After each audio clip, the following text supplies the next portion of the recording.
from Punjab. That night, Soni waited until her husband was asleep.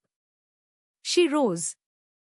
In the 18th century, in a small Punjabi village on the banks of the Chenab River, one of the 5 great rivers of the Punjab region, there lived a master potter named Tullah.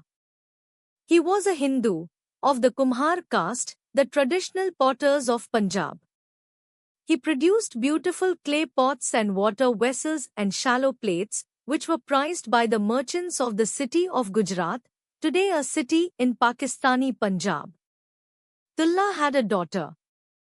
She was so beautiful, even as a child, that her parents had given her the simple name Soni, which in Punjabi means the beautiful one. She grew up among the kilns and the wet clay. She learned, even as a young girl, to paint flowers and to draw the design of birds on the clay pots before they were fired. By the time she was 16, her father's pots, painted by her, were the most sought after in the bazaars of Gujarat. The merchants would specifically ask, "Are these the ones painted by the potter's daughter?" One day, a young Muslim merchant from Bukhara, a rich trading city far to the northwest, in present-day Uzbekistan, was passing through Gujarat on his way home from a trading expedition. He was the son of a wealthy family. His name was Ijjat Beg. He had come south to trade in horses. He saw, in the bazaar, the pottery of Tullah. He saw the painted flowers and the painted birds. He asked the merchant who had painted them. He was told it was the potter's daughter. Ijjat Beg, on the spot, decided he wanted to meet her. He went, the very next day, to Tullah's compound on the river bank to buy pots directly. He saw Soni at her wheel. She was 20 years old. She was sitting cross-legged on the ground, painting a small clay water pot with a thin brush. She did not look up at him. He stood in the door of the workshop for a long time, watching her paint.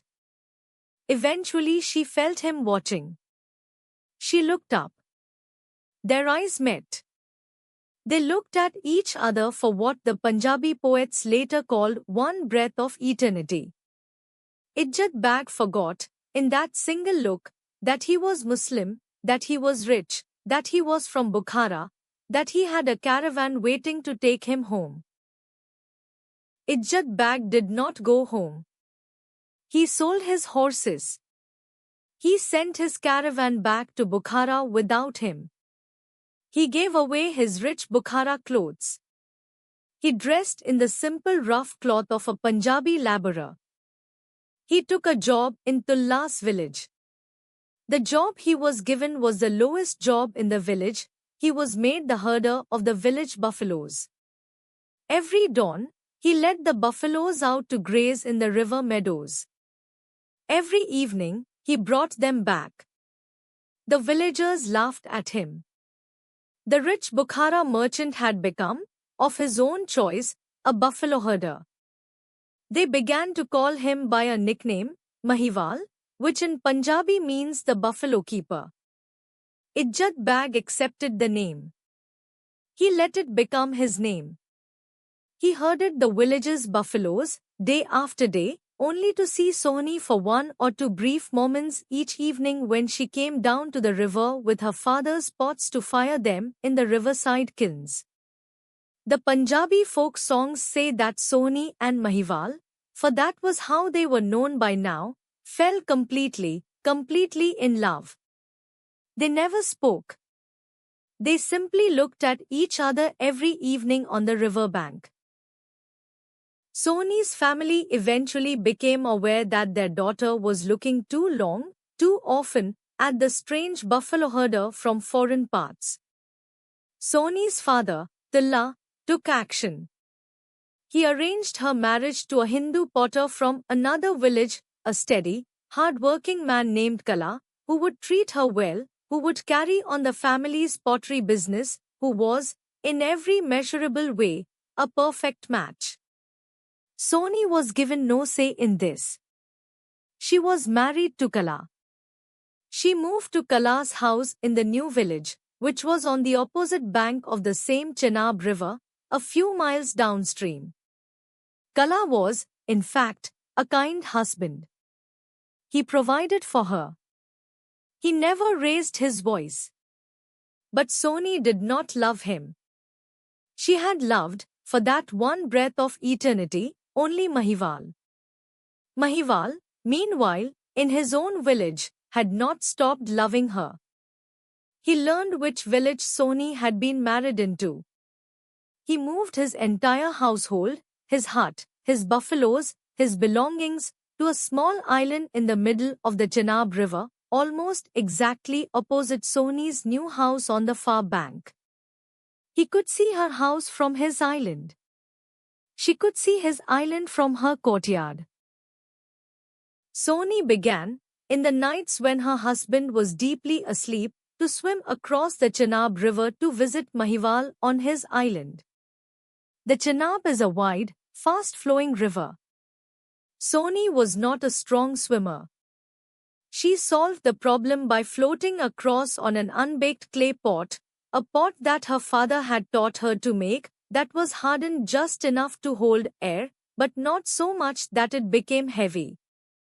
She held the pot in her arms, kicked her legs gently, and floated across in the moonlight. She would spend the night with Mahiwal on his island. She would float back at dawn, before her husband woke.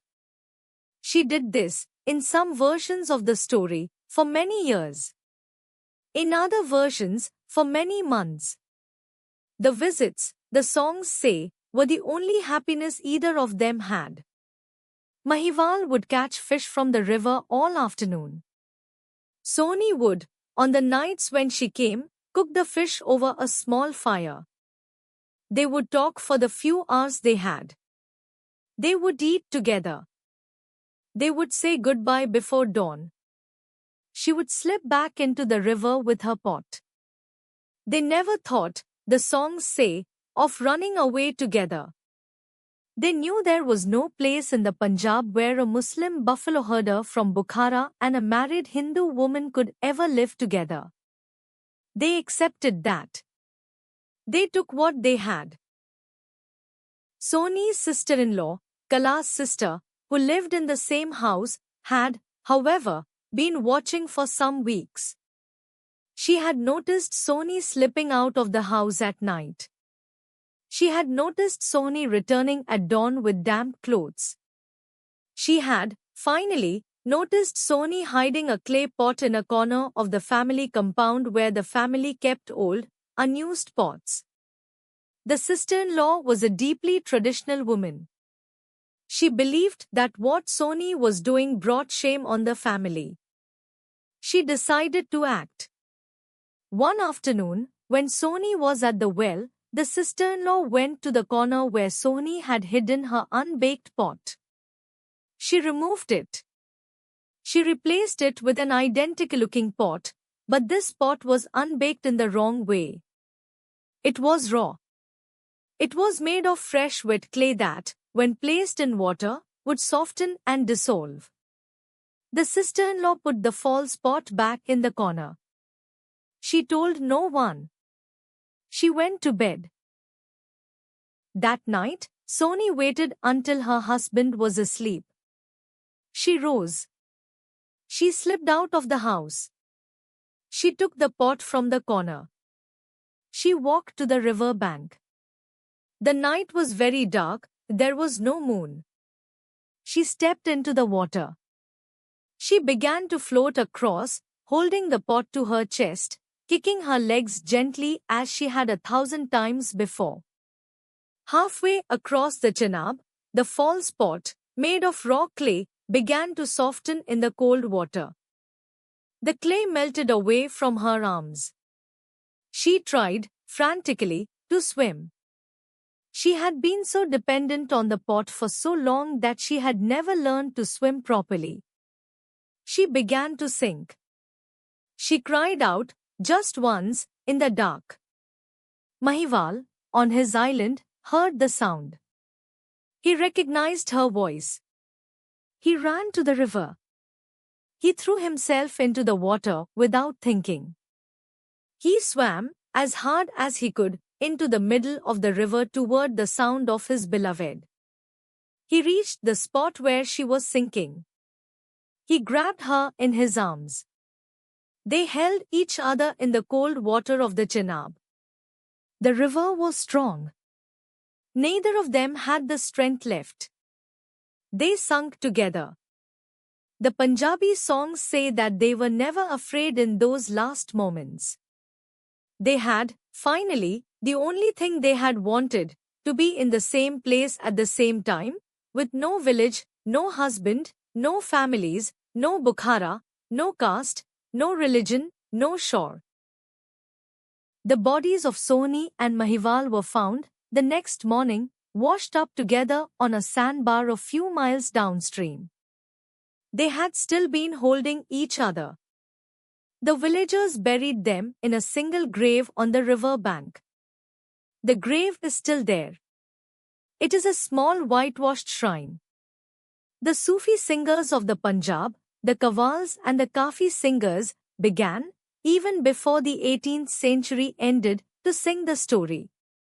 Hashim Shah, Hafiz Barkhurdar, Fazl Shah Sayyid, Bulle Shah, and dozens of other Punjabi poets have written their own qissa, their own version, of Sohni Mahiwal. The story is one of the four great romances of the Punjab, alongside Heer Ranjha, Mirza Sahiba, and Sasui Punnoon.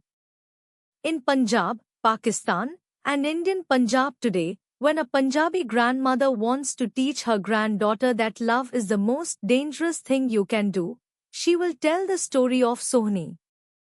When she wants to teach her grandson what it means to love a woman, she will tell the story of Mahiwal. The story does not have, in the Punjabi telling, a moral. It has only the line, repeated at the end of every qissa, "Dono ek pani mein gum ho gaye," both of them disappeared into the same water. Tomorrow's story comes from another corner of India. Subscribe to walk with us through the folklore of every region, in your language.